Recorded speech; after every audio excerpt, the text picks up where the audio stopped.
this video is gonna be rough.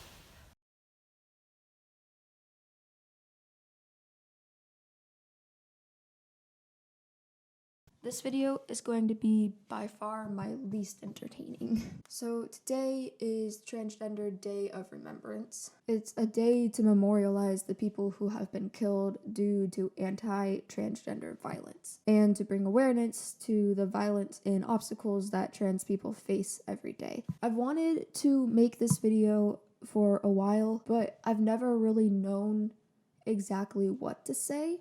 I still don't know exactly what to say even as I'm making the video. There may not really be much to say.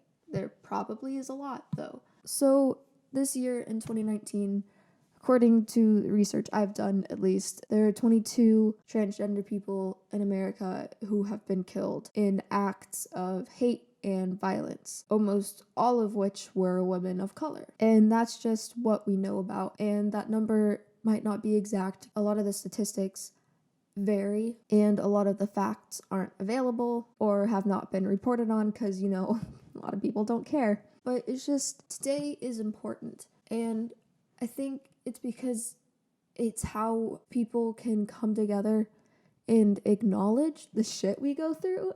Existing in a world that constantly tells you how much they don't want you to exist is not a fun way to live, and a lot of us don't make it out alive, whether it's at the hands of someone else or by our own hands. Trans people are one of the most targeted minorities in hate crimes. We also have some of the highest rates of suicide and self-harm and abuse and mental illness and like all of it.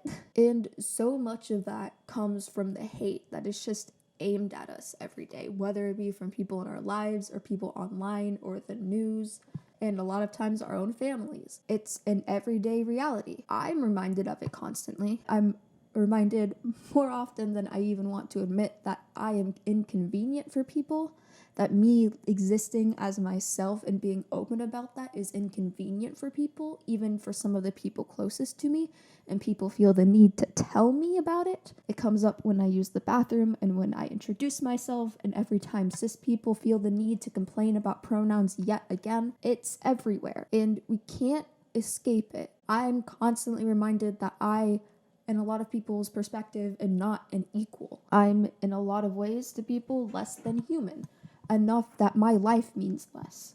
It's everywhere, and I'm honestly lucky to still be alive. I was 12 years old when I first made the mistake of reading the comments on a pro-transgender article, and there was somebody in the comments who was talking about how much they wanted to go out shooting, and there were people replying, agreeing, saying, hey, I'll go with you. And I was sitting there reading that, thinking they were talking about me. I was 12 years old, and I was forced into this realization that there are people in the world who want me dead, and I've never even met them. There were people who wanted to shoot me. And another anecdote, when I was 14, I was walking into a bathroom at the middle school I went to because I was helping out with like a music thing, and as I was walking into the bathroom, the women's one actually, somebody grabbed me and pulled me out of the door and started just yelling at me about how I wasn't allowed to go in there and I was being weird and creepy and shit. And I was like, do you want me to go use the men's room? Like,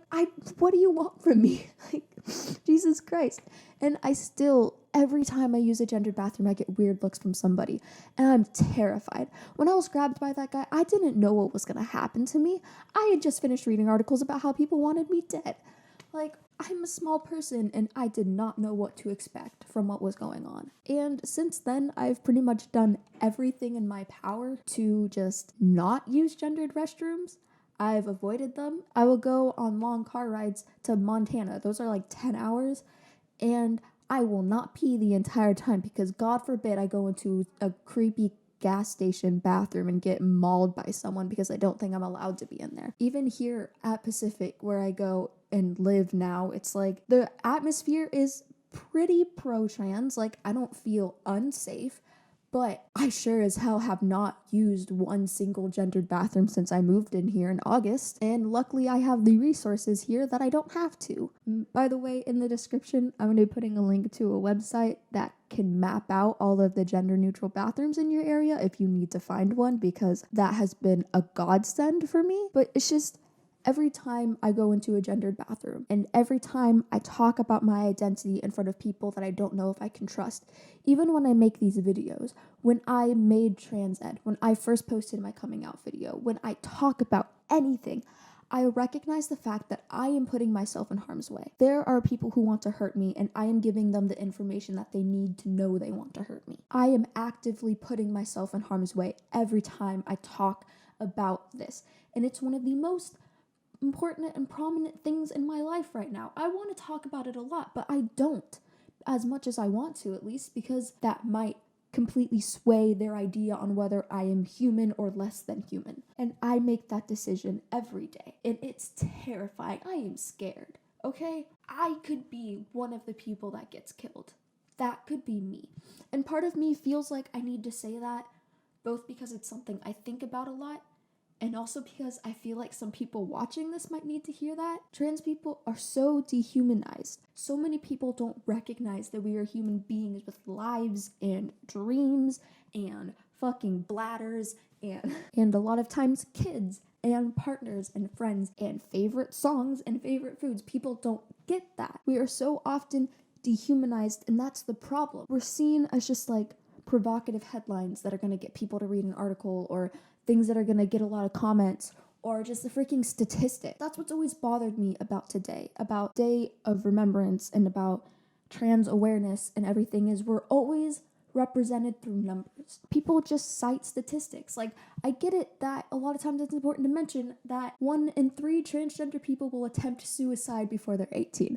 That's fucking wild. And yeah, we should talk about that. Problem is that's all people talk about. Even in this video, I have just been referring to the people who died as those 22 people. And that number might not even be right. The statistics vary. I'm talking about this, and I'm using numbers to represent human beings.